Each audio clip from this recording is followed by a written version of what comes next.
Now we are going to discuss physical properties of the S block element. So we are going to study both the groups simultaneously, that is the group 1 and group 2.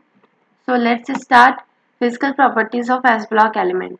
Alkali metals की physical properties की पहले बात करें तो one electron in outermost cell and general formula is NS1.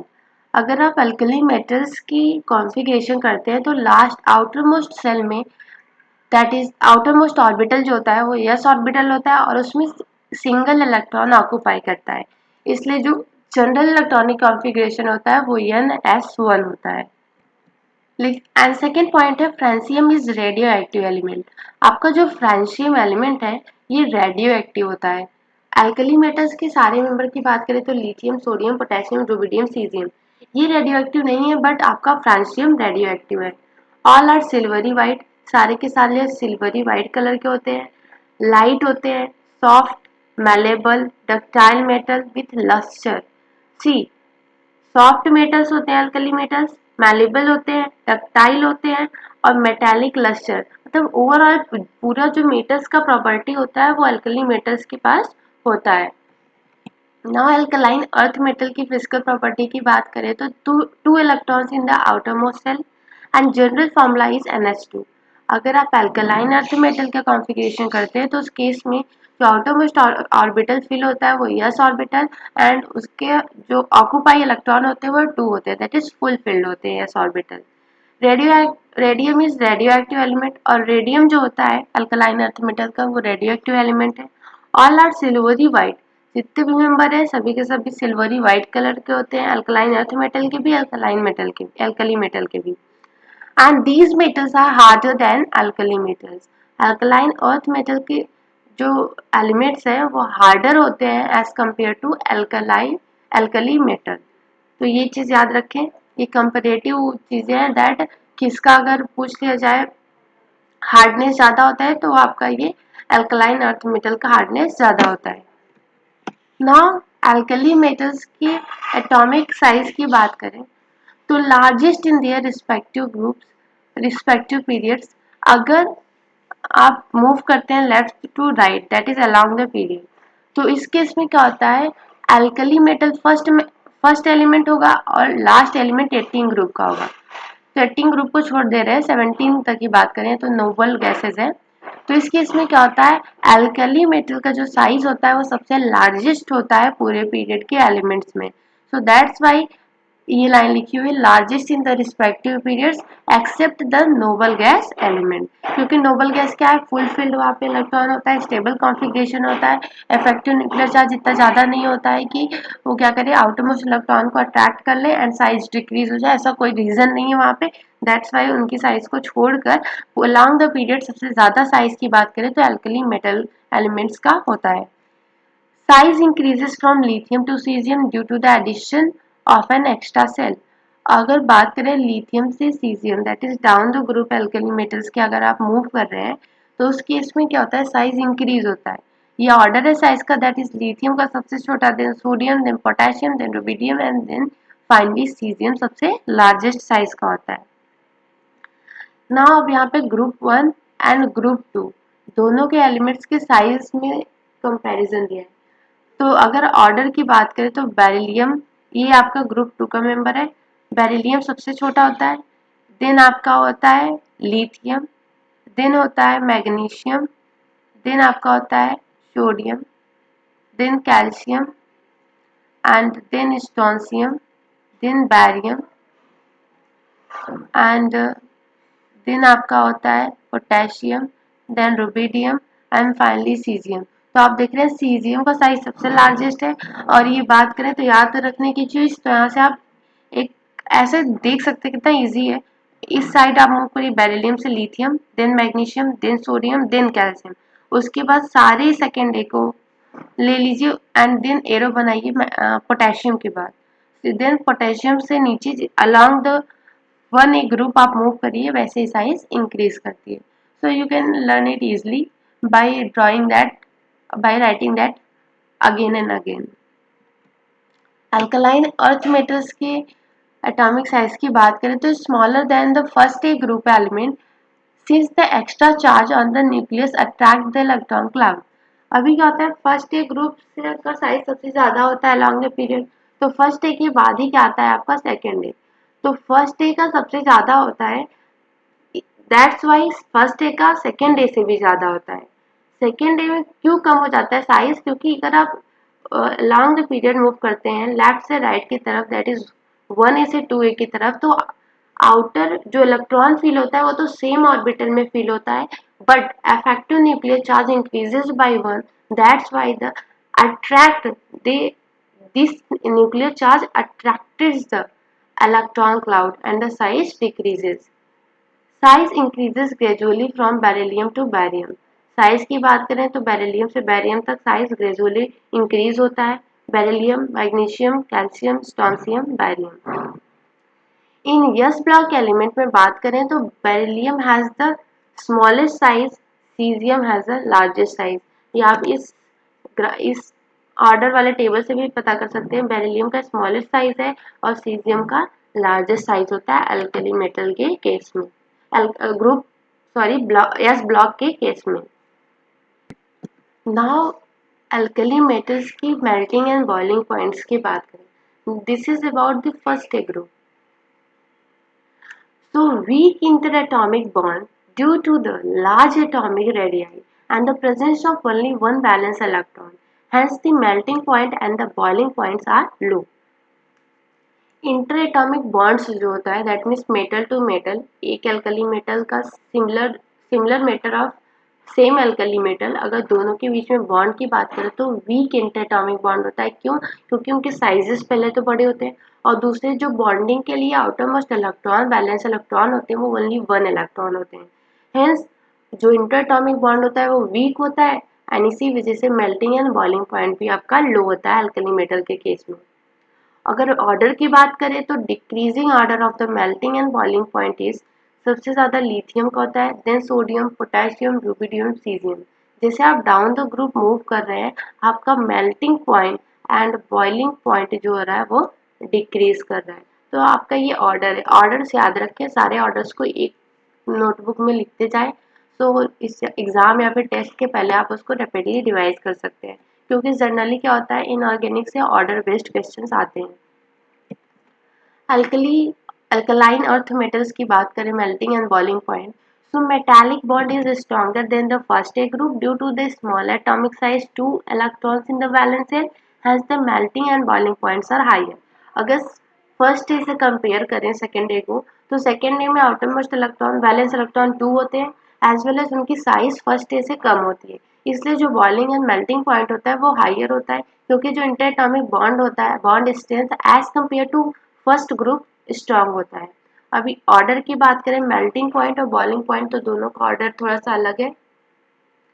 देखिए melting point में beryllium, calcium, strontium, barium, magnesium.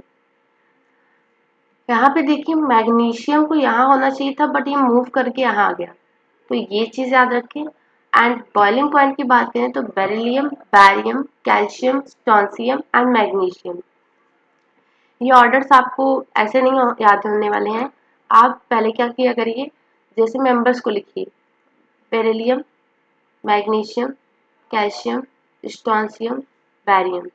तो अब यहाँ से देखिए उस ऑर्डर में क्या मिस्टेक आई है, मैग्नीशियम मेल्टिंग पॉइंट में मूव कर गया है सबसे लास्ट में, एंड बॉइलिंग पॉइंट में क्या हुआ है, beryllium, barium, calcium, then strontium, then magnesium, that is पहले फर्स्ट वाला मेंबर, देन लास्ट वाला मेंबर, देन सेंटर वाला मेंबर, देन नीचे वाला मेंबर, देन ऊपर वाला मेंबर, ऐसे याद कर सकते हैं।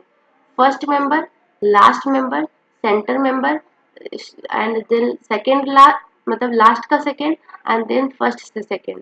तो इस तरीके से आप याद रखेंगे तब याद हो जाएंगे, 2-3 बार प्रैक्टिस करिए, it will be easy for you to learn. Melting boiling point directly proportional to the strength of the metallic bonding and the number of valence electron। ये आपको पता ही होगा कि melting and boiling point directly proportional होता है metallic bonding के strength के, जितना ज़्यादा मेटेलिक बॉन्ड का स्ट्रेंथ उतना ज़्यादा मेल्टिंग एंड बॉइलिंग पॉइंट, और जितना ज़्यादा वैलेंस इलेक्ट्रॉन उतना ही ज़्यादा melting point and boiling point. अगर आयनाइजेशन एनर्जी की बात करें तो आपको तो पता ही होगा आयनाइजेशन एनर्जी होता क्या है।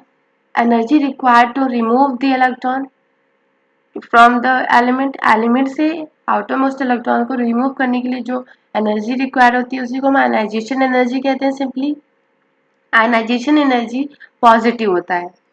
तो अगर एल्कली मेटल की बात करें आयनाइजेशन एनर्जी उनकी, तो first ionisation energy is very less because of the larger atomic size and only one electron in the outermost shell. See, अगर आप लिथियम को लीजिए तो यहाँ पे कॉन्फ़िगरेशन होता है 1s2 एंड 2s1। तो यहाँ पर ये आउटर मोस्ट इलेक्ट्रॉन 1 है, so it will be easy to release, क्योंकि वो रिलीज करने के बाद एक स्टेबल कॉन्फ़िगरेशन को गेन कर लेगा और इनकी साइज भी बड़ी होती है, तो उस पर जो इफेक्टिव न्यूक्लियर चार्ज रहता है आउटर मोस्ट इलेक्ट्रॉन पर वो लेस होता है। दैट्स वाई जो फर्स्ट आयनाइजेशन एनर्जी होती है अल्कली मेटल्स की वो बहुत ही कम होती है। क्यों? लार्जर एटॉमिक साइज की वजह से, और ओनली वन इलेक्ट्रॉन रहते हैं आउटर मोस्ट ऑर्बिटल में, तो उसको रिलीज करने के बाद वो स्टेबल कॉन्फ़िगरेशन को गेन कर लेता है। सेकेंड ये है कि decreasing order of ionisation energy की अगर बात करें तो lithium, sodium, potassium, rubidium, caesium, जैसे आप टॉप से बॉटम की तरफ जाते हैं साइज इंक्रीज होता है।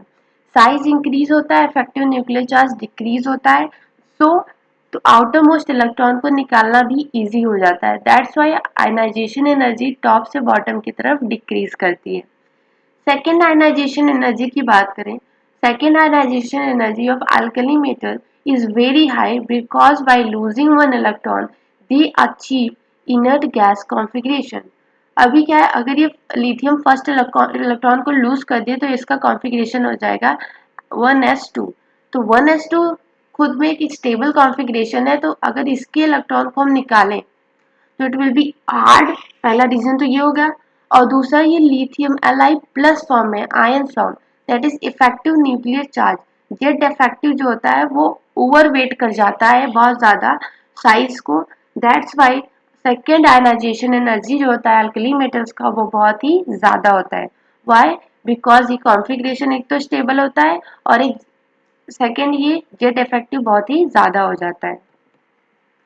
अल्कलाइन अर्थ मेटल पे अगर आयनाइजेशन एनर्जी को अप्लाई करें तो first ionisation energy is higher than that of the first A group because of the smaller atomic size and comparatively filled s orbital that is stable electronic configuration। अब consider करते हैं magnesium. Magnesium का outer most electronic configuration ns2 होता है। General की बात करें, अगर तो इसको एक इलेक्ट्रॉन को रिलीज करवा रहे हैं दैट मीन्स उसके स्टेबल या फिर आप कहें स्टेबल इलेक्ट्रॉनिक कॉन्फ़िगरेशन को कंप्लीटली फिल्ड एस ऑर्बिटल वाले कॉन्फ़िगरेशन के आउटर इलेक्ट्रॉन को रिलीज करके उसको अनस्टेबल कर रहे हैं। That's why first ionisation energy जो होता है वो हायर होता है, क्योंकि स्टेबल कॉन्फ़िगरेशन में से इलेक्ट्रॉन्स को लूज करना होता है। बट अगर ये सेकेंड आयनाइजेशन एनर्जी की बात करें तो वो फर्स्ट ए के सेकेंड आयनाइजेशन एनर्जी से कम होता है। वाई? बिकॉज सेकेंड वाले को अगर निकालेंगे दैट इज ns1 में से इस इलेक्ट्रॉन को निकालेंगे तो फाइनली अगेन वो स्टेबल कॉन्फ़िगरेशन को गेन कर लेगा, एंड स्टेबल कॉन्फ़िगरेशन को गेन करने के लिए जो एनर्जी रिक्वायर्ड होती है वो बहुत ही कम होती है। और ये तो रीज़न हो गया। दैट मीन्स आपने क्या कंक्लूड किया, फर्स्ट ए और सेकेंड ए की बात करें तो first ionisation energy first A का मोर लेस, सेकेंड ए का मोर। बट सेकेंड आयनाइजेशन एनर्जी की बात करें तो फर्स्ट ए का लेस एंड सेकेंड डे का मोर। तो ये आप याद रख लें एंड इसको समझ भी सकते हैं। Decreasing order of ionisation energy alkali metal की बात करें तो यहाँ पर भी फर्स्ट एल्कलाइन अर्थ मेटल की बात करें तो यहाँ पे एल्कली मेटल की तरह ही है। Down the group ionisation energy decrease, why? Because of the increasing size and decreasing Z effective. Beryllium, magnesium, calcium, strontium, barium, down the group आप मूव कर रहे हैं, साइज जो है आपका वो इंक्रीज कर रहा है, इफेक्टिव न्यूक्लियर चार्ज डिक्रीज हो रहा है, दैट्स वाई आयनाइजेशन एनर्जी भी डिक्रीज कर रहा है। ना एल्कली मेटल्स के ऑक्सीडेशन स्टेट की बात करें तो the alkali metal shows only +1 oxidation state. Alkali metal सिर्फ +1 ऑक्सीडेशन स्टेट शो करता है। सेम रीजन, क्योंकि जो आउटर मोस्ट इलेक्ट्रॉन होता है वो 1 होता है, तो एक इलेक्ट्रॉन को लूज करना इजी होता है, क्योंकि इसके बाद वो स्टेबल कॉन्फ़िगरेशन गेन कर लेता है। अनस्टेबल कॉन्फ़िगरेशन में से that is second ionisation energy होता है बहुत ही ज़्यादा हाई होता है। दैट्स वाई वो सेकेंड इलेक्ट्रॉन को नहीं लूज करता, सिर्फ एक ही इलेक्ट्रॉन को लूज करता है एंड ओनली +1 ऑक्सीडेशन स्टेट को शो करता है। Difference between the ionization energy, first ionization energy and second ionization energy more than 60 electron volt।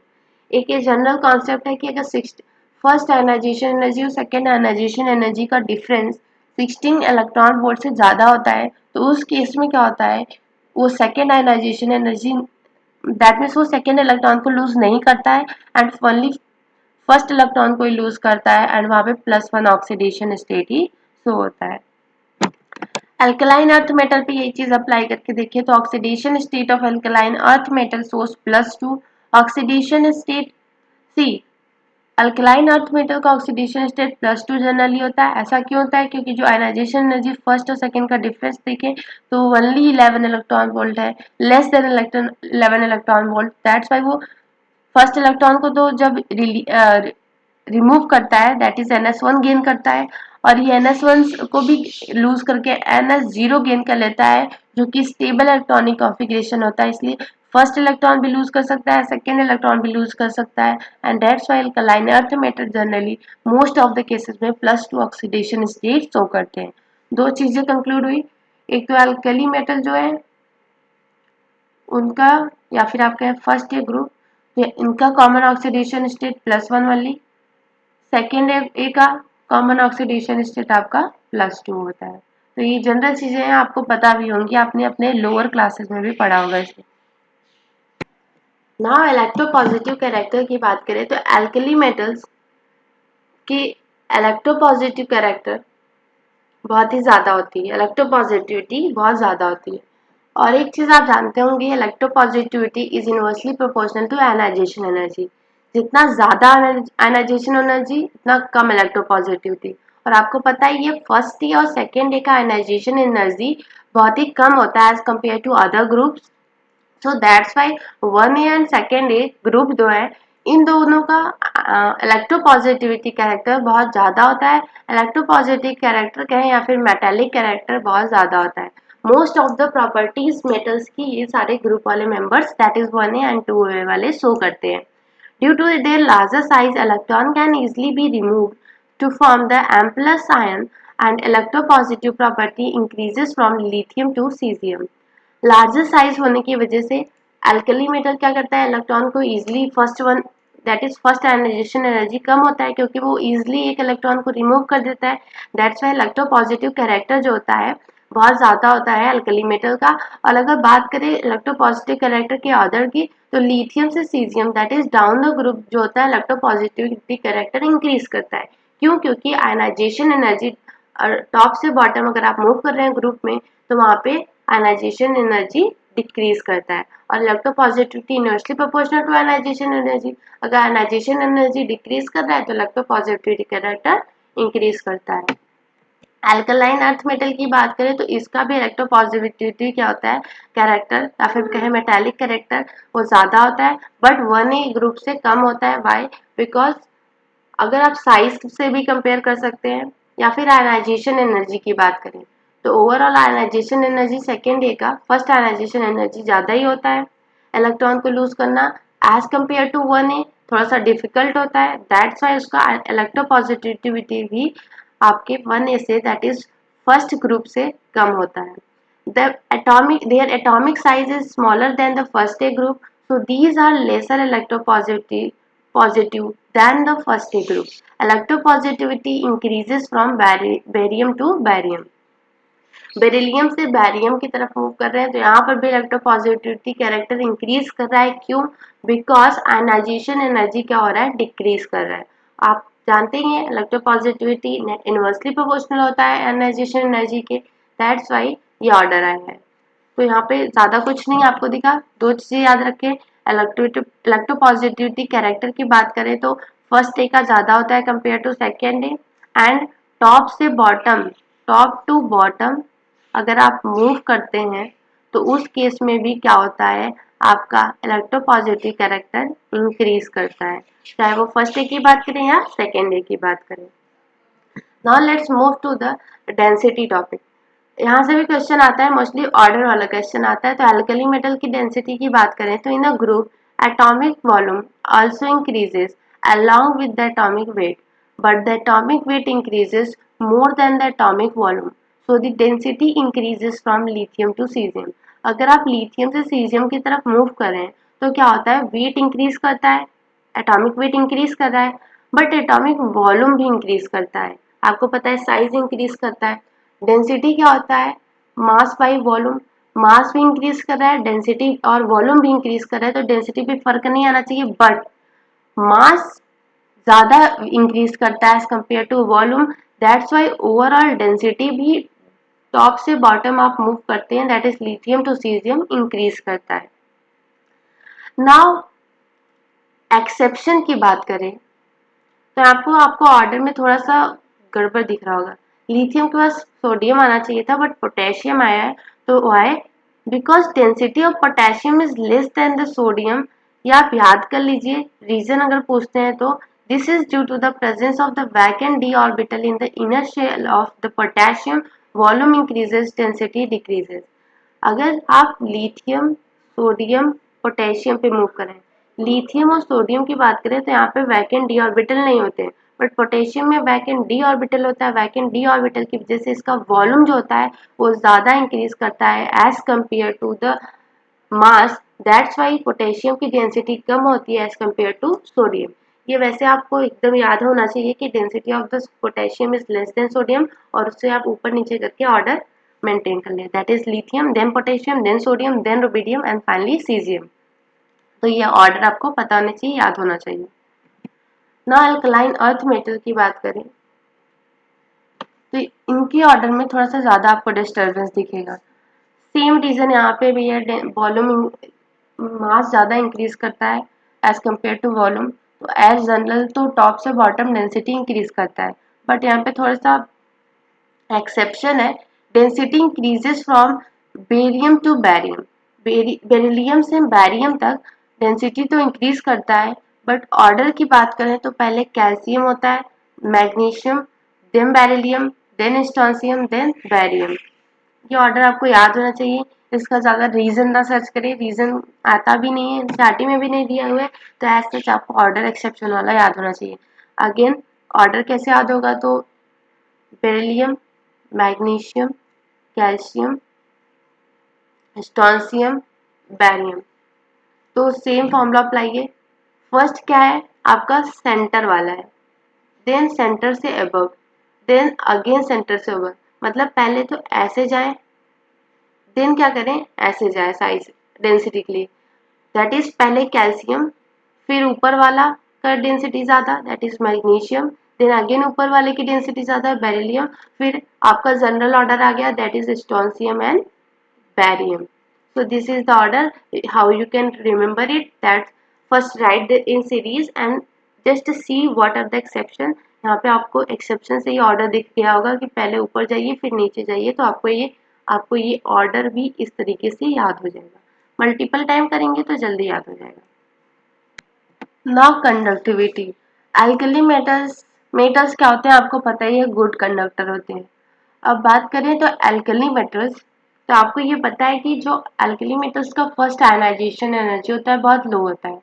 That means outer most electron बहुत ही लूज बॉन्ड से अट्रैक्टेड होते हैं।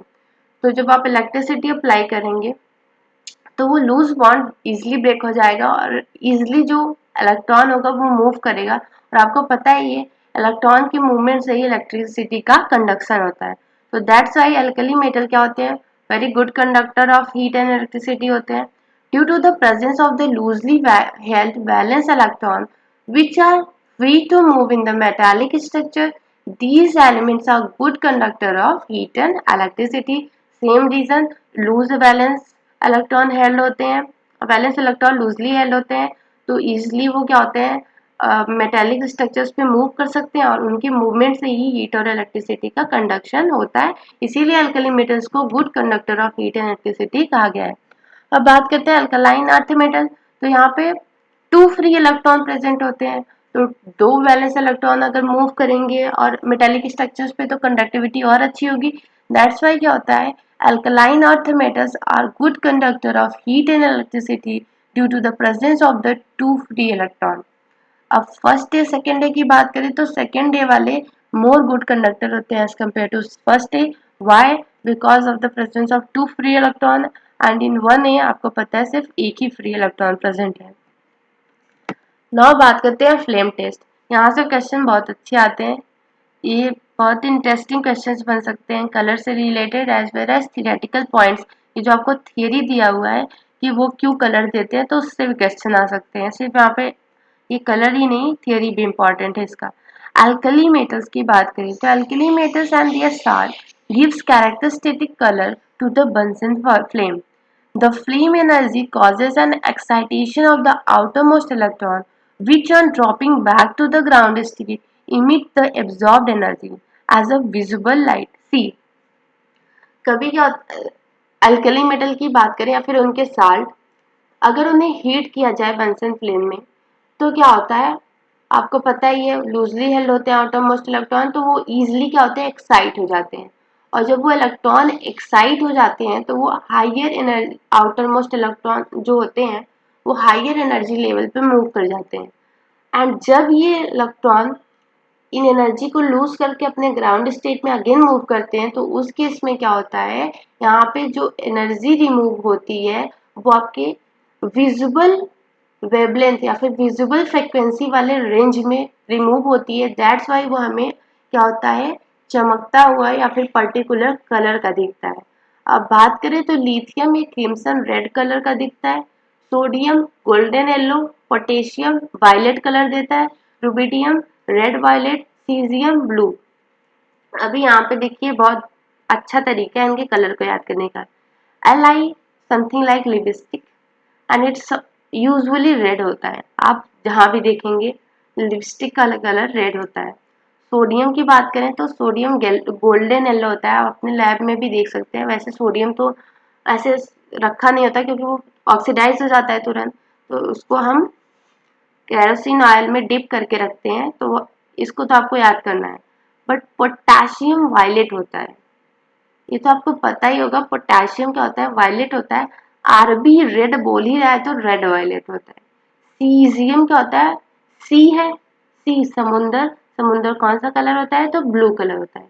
लिथियम और सीजियम तो easily याद हो जाते हैं, उनके नेम से ही पता चल जाता है। रुबिडियम भी याद हो जाता है, rubidium that is red violet. Potassium आपका वायलेट है, याद करना है। सोडियम क्या होता है, गोल्डन येलो होता है। अल्कलाइन अर्थ मेटल की बात करें तो यहाँ पे थोड़ा सा आपको 2 एक्सेप्शन देखेंगे। That due to the small size of beryllium and magnesium outermost electrons are tightly bonded, so not excited to the higher level, hence they do not give the flame test. आपके beryllium और magnesium की बात करें तो उनकी size small होती है। क्यों? क्योंकि अगर आप बात करें beryllium, magnesium, calcium, strontium, barium, ये टॉप में है और इनकी साइज क्या होती है, कम होती है। आपको पता है टॉप से बॉटम मूव करेंगे तो साइज इंक्रीज करती है, तो above member of the alkaline earth metal इनकी साइज स्मॉल होती है। सो आउटर मोस्ट इलेक्ट्रॉन जो होते हैं इनके वो थोड़े से टाइटली बाउंडेड होते हैं, तो जब फ्लेम में नहीं हीट किया जाता है तो वो इजीली इलेक्ट्रॉन को लूज नहीं करते हैं, या फिर कहें उनके इलेक्ट्रॉन इजीली एक्साइट नहीं होते हैं। That's why beryllium magnesium flame test नहीं देते हैं। ये चीज आपको याद रखनी है क्योंकि आपके एनसीईआरटी में दी है। Second, out other elements gives characteristics colour to flame. और कैल्शियम, स्ट्रोंशियम, बैरियम की बात करें तो ये कैरेक्टरिस्टिक्स कलर देते हैं फ्लेम को। कैल्शियम की बात करें तो brick red, strontium crimson red, barium Apple green. ये कलर आपको याद करना है कि कैल्शियम कौन सा कलर दे रहा है, स्ट्रोंशियम, बैरियम। समटाइम्स ऐसे कर देता है कि एक एलिमेंट है, उसे अल्कलाइन अर्थ मेटल का एक एलिमेंट है, उसे हम फ्लेम टेस्ट में हीट कर रहे हैं, फ्लेम टेस्ट के लिए ऑब्जर्व कर रहे हैं, तो उस केस में वो ब्रिक रेड कलर ऑब्जर्व हुआ है, तो वो कौन सा एलिमेंट है। तो आपको ये कलर पता होगा तभी आप बता सकते हो वो कैल्शियम है। So these way question can be asked.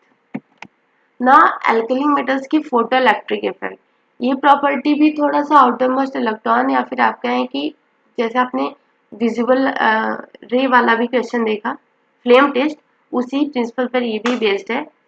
Atomic size of potassium, rubidium, cesium are quite large, so their ionization energy is very low. आपको पता है फर्स्ट ए का मेंबर है, ऊपर से नीचे वाले मेंबर है पोटेशियम, रुबिडियम, सीजियम, इनकी साइजेस बहुत ही बड़ी होती हैं तो इनका आयनाइजेशन एनर्जी बहुत ही कम होता है. So due to very low ionization energy, their valence shell electrons get excited even by the absorbing visible light. That's why cesium is used in photoelectric cell. इनका जो आयनाइजेशन एनर्जी होता है वो बहुत ही ज़्यादा लो होता है, जिसकी वजह से क्या होता है इनके outer most electron visible light को भी ऑब्जॉर्व करके इजीली एक्साइट हो जाते हैं. एंड इसी प्रॉपर्टी को हम यूज़ करते हैं as a photo electric cell. इसीलिए सीजियम को हम मेनली यूज़ किया जाता है फोटो इलेक्ट्रिक सेल के लिए. ये आपके यूजेस में क्वेश्चन बहुत इंपॉर्टेंट है, आता भी है दैट आपको दे देगा फोटो इलेक्ट्रिक सेल इन एलिमेंट्स में से बेस्ट फोटो इलेक्ट्रिक सेल की तरह यूज करने वाला कौन सा एलिमेंट है. Option magnesium, beryllium, calcium, caesium. तो अगर आपको पता होगा सीजियम का इलेक्ट्रॉन इजिली एक्साइट हो जाता है विजिबल रे को भी ऑब्जॉर्व करके, दैट्स व्हाई हम सीजियम को फोटो इलेक्ट्रिक सेल की तरह यूज करते हैं. So these way question can be asked. ना अल्कलाइन अर्थ मेटल में सेम. अभी क्या होता है एल्कलाइन अर्थ मेटल की आयनाइजेशन एनर्जी थोड़ी ज़्यादा होती है. वाई? क्योंकि जेड इफेक्टिव फर्स्ट के ग्रुप के कंपैरिजन में ज़्यादा होता है. इसीलिए क्या होता है these elements do not shows this property, मतलब फोटो इलेक्ट्रिक प्रॉपर्टी ये नहीं शो करते हैं. Alkaline earth metal visible light को ऑब्जॉर्व करके एक्साइट नहीं होते हैं, दैट्स वाई ये फोटो इलेक्ट्रिक इफेक्ट को शो नहीं करते हैं as their atomic size is small, hence ionization energy is higher than the first A group. ये सारे सिंपल पॉइंट है, बस ये पॉइंट आपको पता रहेंगे तभी आप कर पाएंगे. जैसे आपने कभी पढ़ा ही नहीं है कि alkaline earth metal photo electric property show कर सकता है कि नहीं, तो नहीं शो कर सकता. अगर आप पढ़े रहेंगे तभी इसको आप कर सकेंगे. तो there is need only of the multiple revision.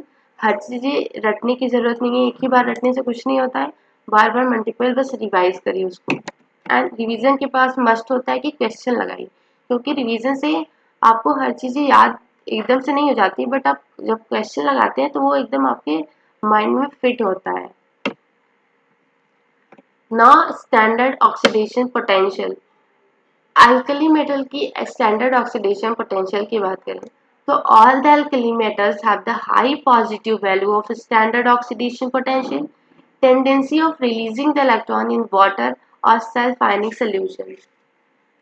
Standard oxidation potential क्या होता है, तो इलेक्ट्रॉन को रिलीज करने की टेंडेंसी होती है किसी भी मेटल की वाटर या फिर सेल्फ आयनिक सॉल्यूशन में. तो सभी अल्कली मेटल्स की बात करें तो इनका जो स्टैंडर्ड ऑक्सीडेशन पोटेंशियल होता है वो हाई होता है, आप कह सकते हैं पॉजिटिव वैल्यू होती है. और आपको ये भी पता होता है जब स्टैंडर्ड ऑक्सीडेशन पोटेंशियल पॉजिटिव है that means standard reduction potential negative होगा. अब स्टैंडर्ड रिडक्शन पोटेंशियल जिसका नेगेटिव होता है या फिर एसओपी जिसका पॉजिटिव होता है तो वो क्या होता है वेरी गुड रेड्यूसिंग एजेंट होता है. खुद तो ऑक्सीडाइज होगा बट दूसरे को क्या करेगा रेड्यूस करेगा. So alkali metals are very good reducing agent. अगर आप इलेक्ट्रोकेमिकल सीरीज को देखते हैं तो लिथियम को बेस्ट रेड्यूसिंग एजेंट या फिर बहुत ही ज़्यादा उसका स्टैंडर्ड रिडक्शन पोटेंशियल नेगेटिव होता है, नेगेटिव वैल्यू में सबसे ज़्यादा होता है, इसलिए वो वेरी गुड रेड्यूसिंग एजेंट होता है. So they are good reducing agent and having the uppermost position in the electrochemical series. Alkali metals को इलेक्ट्रोकेमिकल सीरीज में अगर आप देखेंगे तो वो अपर में एकदम होते हैं, और जो अपर में होते हैं वही क्या होते हैं वेरी गुड रेड्यूसिंग एजेंट होते हैं. उनकी वैल्यूज जो होती हैं एसआरपी बहुत नेगेटिव होता है, एसओपी पॉजिटिव होता है बट एसआरपी नेगेटिव होता है. ऐसे कर सकते हैं SOP is negative of the SRP. Now lithium has the highest standard oxidation potential, that is 3.05 electron volt, due to its high radiation energy, such that it can converted into the lithium ion by losing one electron. See, अभी आपको लग रहा होगा lithium से अच्छा तो caesium, lithium से caesium की तरफ अगर आप मूव करते हैं तो आयनाइजेशन एनर्जी क्या होता है लो होता है, तो सीजियम इजिली सीजियम आयन बना सकता है. बट क्या होता है, ये तो बात है कि सीजियम पहले सीजियम आयन बना सकता है, बट सोल्यूशन में क्या होता है, अभी आपका स्टैंडर्ड ऑक्सीडेशन पोटेंशियल 3 चीज़ों पे डिपेंड करता है। एक तो आयनाइजेशन एनर्जी, एंड सेकेंड क्या होता है हाइड्रेशन एनर्जी, एंड थर्ड आपका एटमोइजेशन एनर्जी होता है, जो कि आप बाद में पढ़े होंगे डी ब्लॉक में या फिर पढ़ेंगे।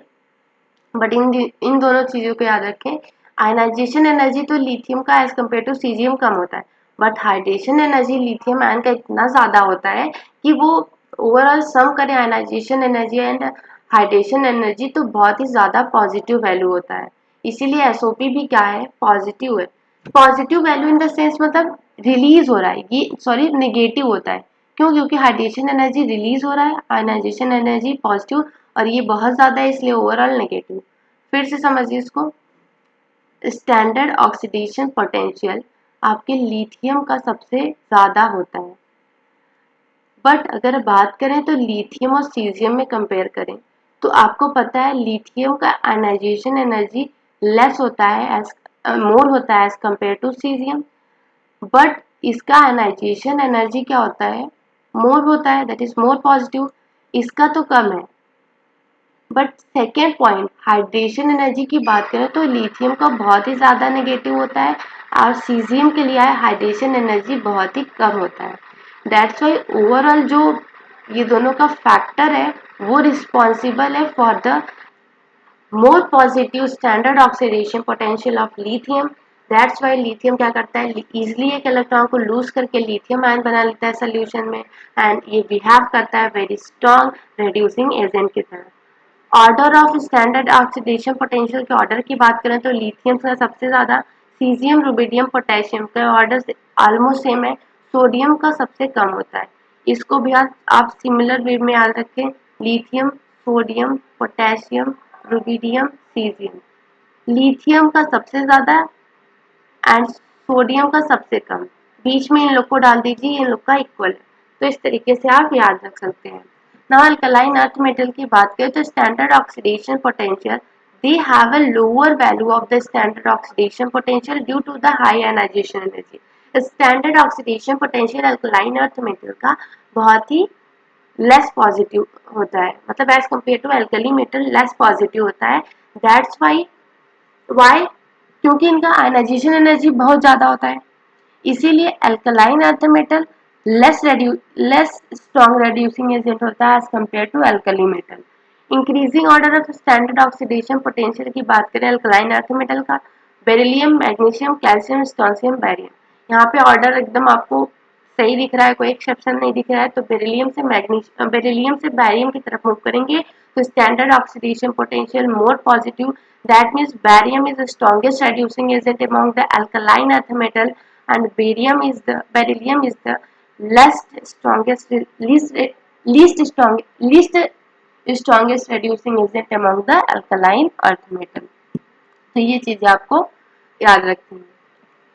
नाउ नेक्स्ट बात करें तो alkaline metal complex formation tendency. See only those element can form complex which have, अभी आपको पता होगा जब आप कोऑर्डिनेशन कंपाउंड पढ़ेंगे तो वहां पर भी ये पॉइंट पढ़ेंगे कि वही एलिमेंट कम्प्लेक्स बना सकते हैं जिनकी साइज क्या हो, स्मॉल हो, स्मॉल कैटायनिक साइज हो, हाई चार्ज डेंसिटी हो, third is vacant orbital to accept electron, और उनके पास क्या हो, वैकेंट ऑर्बिटल हो जिसमें वो इलेक्ट्रॉन को एक्सेप्ट कर सके। दैट मीन्स अगर कोई भी ग्रुप उनको इलेक्ट्रॉन डोनेट कर रहा है तो वो अपने वैकेंट ऑर्बिटल में एक्सेप्ट कर सके।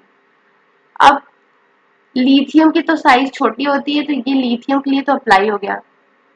चार्ज डेंसिटी की बात करें तो लिथियम का हाई ही होता है as compare to size charge by size का अगर रेशियो ले तो। वैकेंट ऑर्बिटल की बात करें तो लिथियम में वैकेंट ऑर्बिटल तो नहीं होता है, so only lithium can form complex. अभी इन दोनों प्रॉपर्टी की वजह से लिथियम तो कम्प्लेक्स फॉर्म कर सकता है, बट इतना भी नहीं क्योंकि इनके पास वैकेंट ऑर्बिटल इतना नहीं होता है, सिर्फ एक ही होता है, I think yes. So due to its small size rest p वाला वैकेंट होता है। अगर आप लिथियम का कॉन्फ़िगरेशन लिखें तो होता है 1s2 2s1। तो यहाँ पे 2p ऑर्बिटल वैकेंट है, यहाँ पे वैकेंट ऑर्बिटल लिथियम के केस में प्रेजेंट है। स्मॉल साइज भी है, हाई चार्ज डेंसिटी है, सारे प्रॉपर्टी को ये क्या कर रहा है, फिल कर रहा है सारी रूल्स को। दैट्स वाई लिथियम कम्प्लेक्स तो बना सकता है, लेकिन अदर मेंबर्स की बात करें तो उनकी साइज बड़ी होती है। So only lithium can form complex compound due to its small size. Alkali metals have very less tendency to form complex. Other alkali metals की बात करें, सोडियम, पोटेशियम, रुबिडियम, सीजियम, इनकी साइज बहुत ज़्यादा होती है, तो इनके चार्ज बाई साइज का जो रेशियो है वो कम होता है, दैट इज चार्ज डेंसिटी उतना ज़्यादा नहीं होता, तो इनकी कम्प्लेक्स फॉर्म करने की टेंडेंसी बहुत कम होती है। अल्कलाइन अर्थ मेटल की बात करें तो complex formation tendency, less tendency to form complex compound, but due to the small size of beryllium and magnesium can form the complex compound. Alkali metal में सिर्फ लिथियम बना रहा था, अल्कलाइन अर्थ मेटल में बेरिलियम मैग्नीशियम के small size होने की वजह से ये कम्प्लेक्स बना सकते हैं। आपको पता होगा मैग्नीशियम का कम्प्लेक्स होता है जो कि क्लोरोफिल मैग्नीशियम कम्प्लेक्स से ही फॉर्म होता है, ये कोऑर्डिनेशन चैप्टर के फर्स्ट पैराग्राफ में पढ़ेंगे। बेरिलियम का आपको यहाँ पे कम्प्लेक्स दिया है BeF4 and whole के power -2। So this is all about the physical properties। यहाँ से एक दो बार रिवाइज करने के बाद आप एनसीईआरटी पे मूव कर सकते हैं। वैसे एनसीईआरटी को टोटली एक्सप्लेन कर दिया गया है। S block chapter is very easy, but thing is that you people do, you people do used to mug up everything, and it will simply make you to think that this chapter is boring. So don't use to mug up everything. First revise it one time, two time, and understand it, and just write the orders in separate copy and revise that order in 1 2 days daily. Then you will find that S block chapter is very easy. In next video we will talk about the chemical properties of the S block elements.